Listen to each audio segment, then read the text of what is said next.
Alright mga kapatid, another day, another reaction video tayo mga tol mula sa Net25.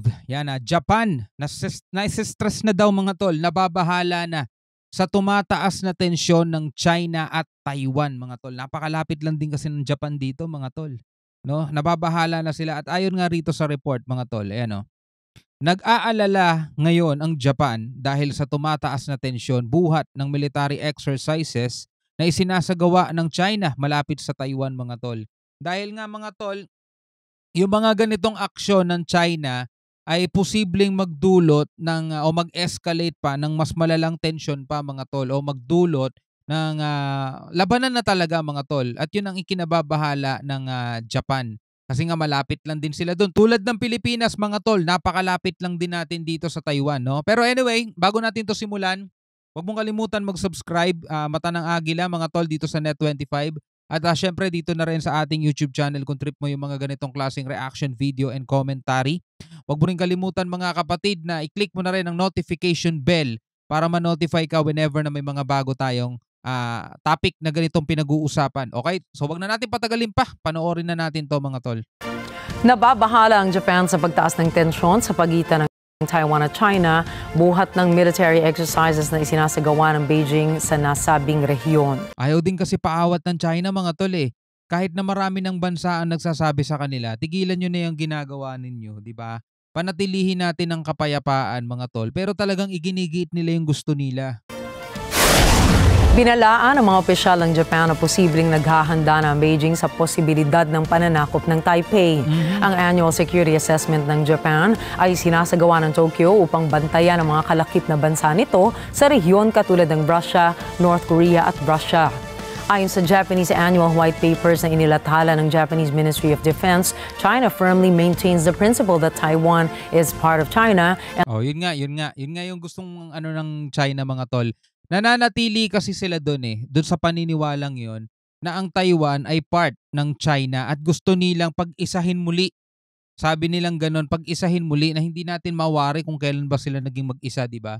China firmly maintains the principle that Taiwan is part of China and that the Taiwan issue is an internal affair. Di ba? Ayaw nila na may nangingialam dyan. Internal affair daw yan. Pero kapag sila nangingialam sa ibang bansa, wagas eh.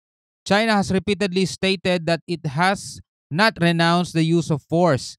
In response to the strengthening U.S.-Taiwan relationship, China has further intensified its military activities around Taiwan. And that the Taiwan issue is an internal affair. China has repeatedly stated that it has not renounced the use of force. In response to the strengthening of U.S.-Taiwan relationship, China has further intensified its military activities around Taiwan. Ang paglabas ng white papers ay kasabay ng NATO members meeting na isinagawa sa Washington kung saan inilarawan ng NATO ang China bilang isang decisive enabler ng Moscow sa Russia. Bad trip yung China sa NATO no? Ukraine war. Ay kasabay ng NATO members meeting na isinagawa sa Washington kung saan inilarawan ng NATO ang China bilang isang decisive enabler ng Moscow sa Russia-Ukraine war. Dagdag na dito, sinabi nila ng Beijing daw ay pumopostura bilang malaking balakid sa seguridad ng Europa at ng buong mundo. China has become a decisive enabler of Russia's war against Ukraine. And China's support increases the threat Russia poses to Euro-Atlantic security. Allies have stated clearly that China cannot enable the largest conflict in Europe in recent history without this negatively impacting their interest and reputation. Kinondena naman ng Beijing ang mga pahayag ng NATO.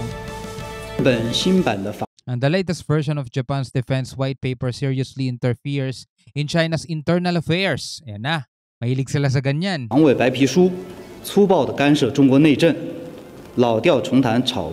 plays the same old tune, hypes up the so-called Chinese threat. Threat talaga sila eh. Kahit na itanggi ng China paulit-ulit yan mga tol. Kahit itanggi nila ng paulit-ulit yan.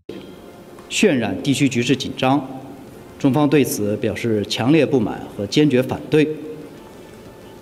中国坚持走和平发展道路，奉行防御性国防政策，有关国防建设和军事活动正当合理，同同其他国家开展联合巡航，符合国际法和国际惯例。 Ay naku po, eto na. Talagang lumalala na ang mga sitwasyon. Si Biden, may problema.